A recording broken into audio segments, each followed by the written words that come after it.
अथ त्रयोदशोऽध्यायः 13वां अध्याय वाराह अवतार की कथा। श्री शुकदेव जी ने कहा, राजन, मुनिवर मैत्रेय जी के मुख से यह परम पुण्यमयी कथा सुनकर श्री विदुर जी ने फिर पूछा, क्योंकि भगवान की लीला कथा में इनका अत्यंत अनुराग हो गया था। विदुर जी ने कहा, मुने, स्वयंभू ब्रह्मा जी के प्रिय पुत्र महाराज स्वयंभू मनु ने अपनी प्रिय पत्नी शतरूपा को पाकर फिर क्या किया? आप साधु शिरोमणि हैं, आप मुझे आदि राजर्षि स्वयंभू मनु का पवित्र चरित्र सुनाइए। वे श्री विष्णु भगवान के शरणापन्न थे, इसलिए उनका चरित्र सुनने में मेरी बहुत श्रद्धा है। जिनके हृदय में श्री मुकुंद के चरणारविंद विराजमान हैं, उन भक्त जनों के गुणों को श्रवण करना ही मनुष्यों के बहुत दिनों तक किए हुए शास्त्राभ्यास के श्रम का मुख्य फल है, ऐसा विद्वानों का श्रेष्ठ मत है। श्री शुकदेव जी कहते हैं, राजन, विदुर जी सहस्र शीर्षा भगवान श्री हरि के चरणाश्रित भक्त थे। उन्होंने जब विनय पूर्वक भगवान की कथा के लिए प्रेरणा की, तब मुनिवर मैत्रेय का रोम रोम खिल उठा। उन्होंने कहा, श्री मैत्रेय जी बोले, जब अपनी भार्या शतरूपा के साथ स्वयंभू मनु का जन्म हुआ, तब उन्होंने बड़ी नम्रता से हाथ जोड़कर श्री ब्रह्मा जी से कहा, भगवान, एकमात्र आप ही समस्त जीवों के जन्मदाता और जीविका प्रदान करने वाले पिता हैं। तथापि हम आपकी संतान ऐसा कौन सा कर्म करें जिससे आपकी सेवा बन सके? पूज्यपाद, हम आपको नमस्कार करते हैं। आप हमसे हो सकने योग्य किसी ऐसे कार्य के लिए हमें आज्ञा दीजिए जिससे इस लोक में हमारी सर्वत्र कीर्ति हो और परलोक में सद्गति प्राप्त हो सके।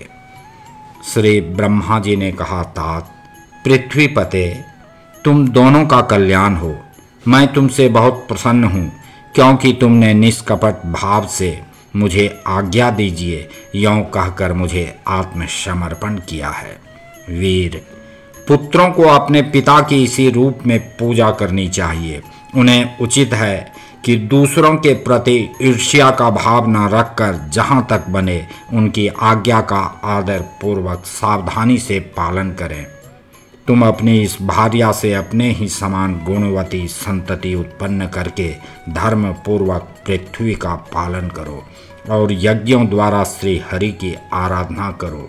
राजन, प्रजा पालन से मेरी बड़ी सेवा होगी और तुम्हें प्रजा का पालन करते देखकर भगवान श्री हरि भी तुमसे प्रसन्न होंगे। जिन पर यज्ञ मूर्ति जनार्दन भगवान प्रसन्न नहीं होते, उनका सारा श्रम व्यर्थ ही होता है, क्योंकि वे तो एक प्रकार से अपने आत्मा का ही अनादर करते हैं। मनु जी ने कहा, पाप का नाश करने वाले पिताजी, मैं आपकी आज्ञा का पालन अवश्य करूंगा, किंतु आप इस जगत में मेरे और मेरी भावी प्रजा के रहने के लिए स्थान बतलाइए। देव, सब जीवों का निवास स्थान पृथ्वी इस समय प्रलय के जल में डूबी हुई है। आप इस देवी के उद्धार का प्रयत्न कीजिए।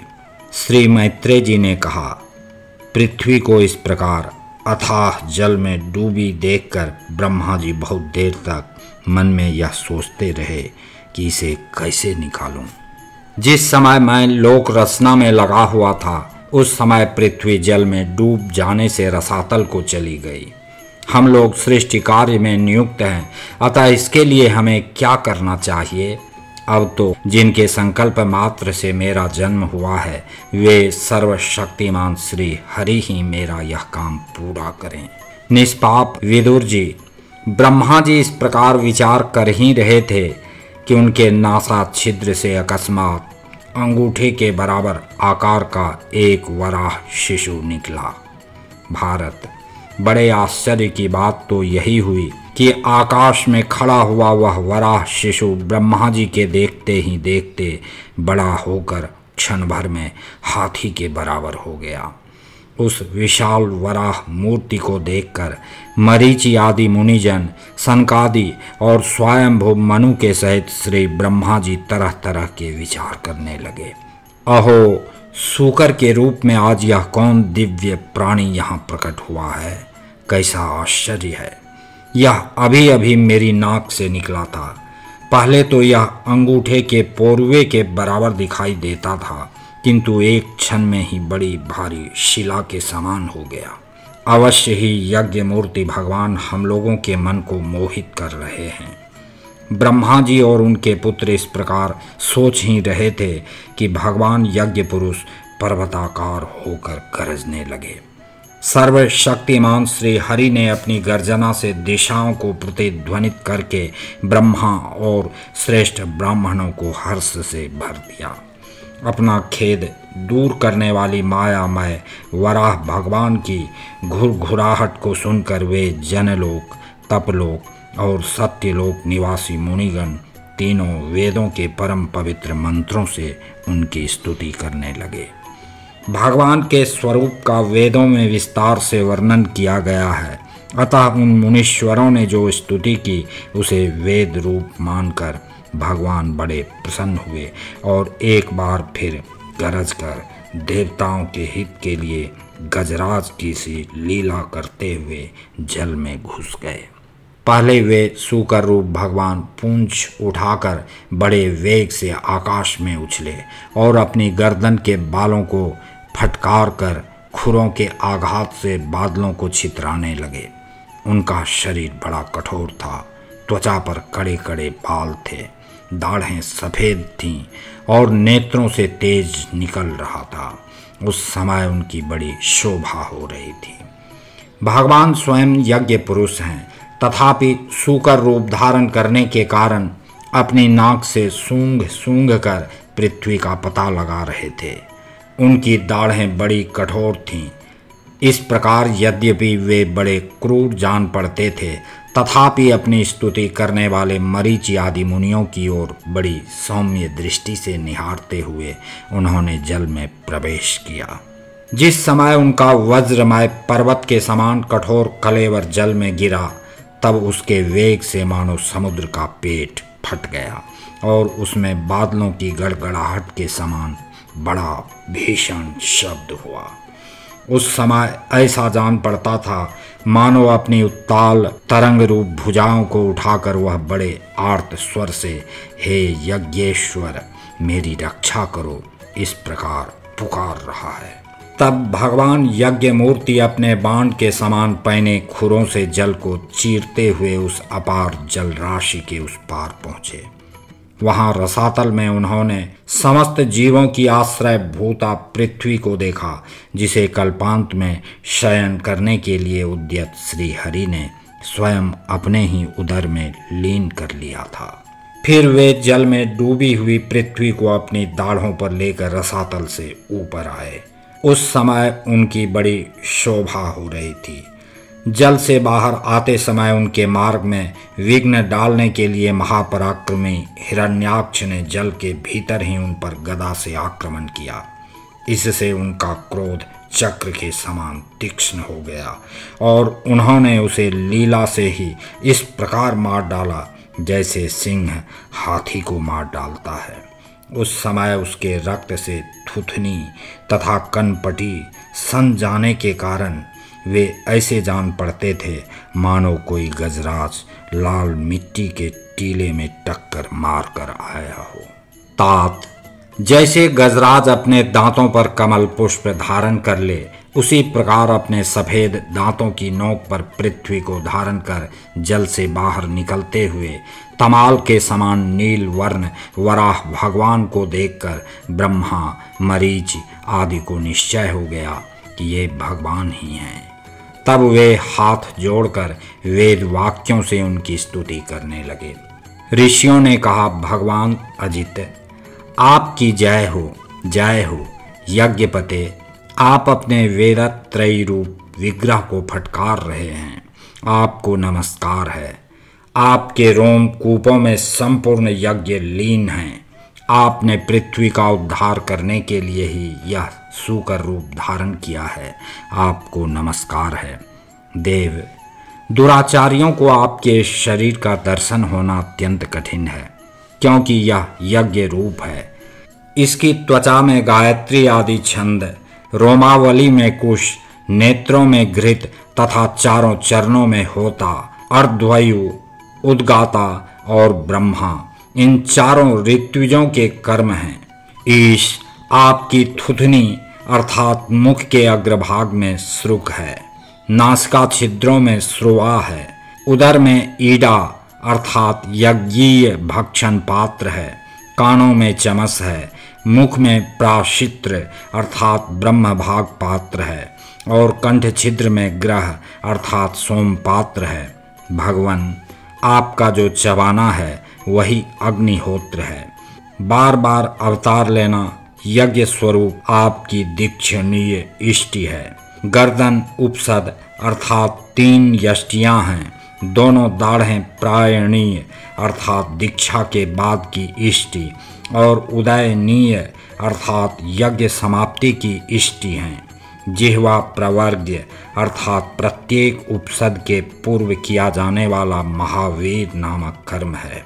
सिर सभ्य अर्थात होम रहित अग्नि और आवसथ्य अर्थात औपासनाग्नि है तथा प्राण चिति अर्थात इष्ट का चयन है। देव, आपका वीर्य सोम है। आसन अर्थात बैठना प्रातः सवनादि 3 सवन हैं। 7 धातु अग्निष्टोम, अत्यग्निष्टोम, उक्त, षोडशी, वाजपेय, अतिरात्र और आप्तोर्याम नाम की 7 संस्थाएं हैं तथा शरीर की संधियां अर्थात जोड़ संपूर्ण सत्र हैं। इस प्रकार आप संपूर्ण यज्ञ अर्थात सोम रहित याग और क्रतु अर्थात सोम सहित याग रूप हैं।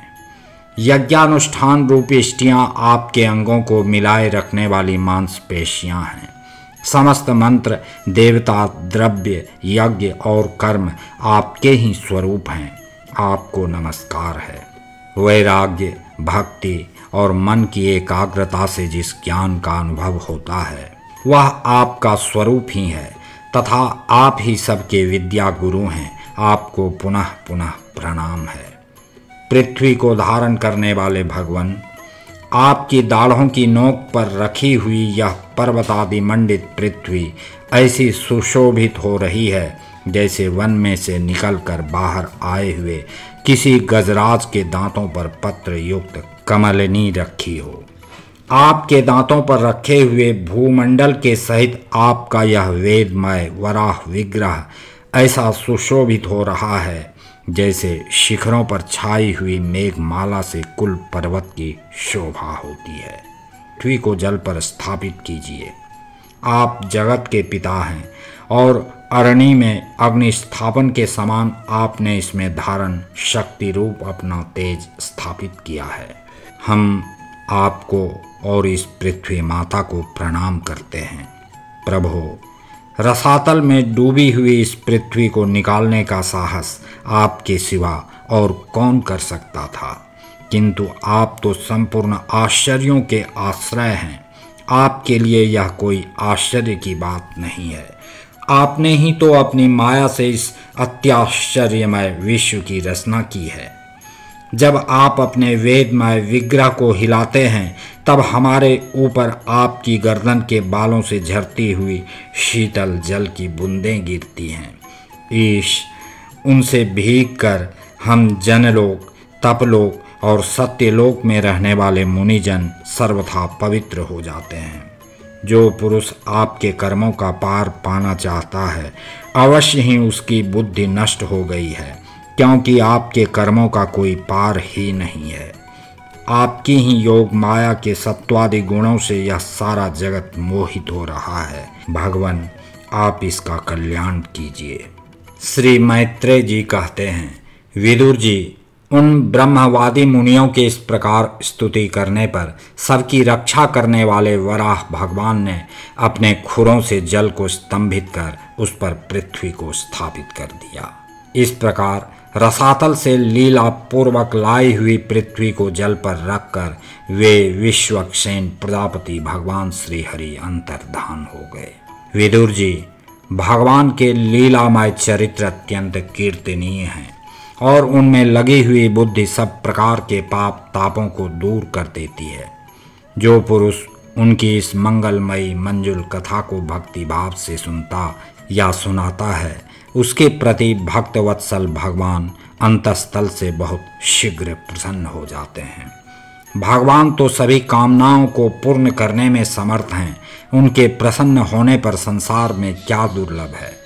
जो लोग उनका अनन्य भाव से भजन करते हैं, उन्हें तो वे अंतर्यामी परमात्मा स्वयं अपना परम पद दे ही देते हैं। अरे, संसार में पशुओं को छोड़कर अपने पुरुषार्थ का सार जानने वाला ऐसा कौन पुरुष होगा जो आवागमन से छुड़ा देने वाली भगवान की प्राचीन कथाओं में से किसी भी अमृतमयी कथा का अपने कर्णपुटों से एक बार पान करके फिर उनकी ओर से मन हटा लेगा।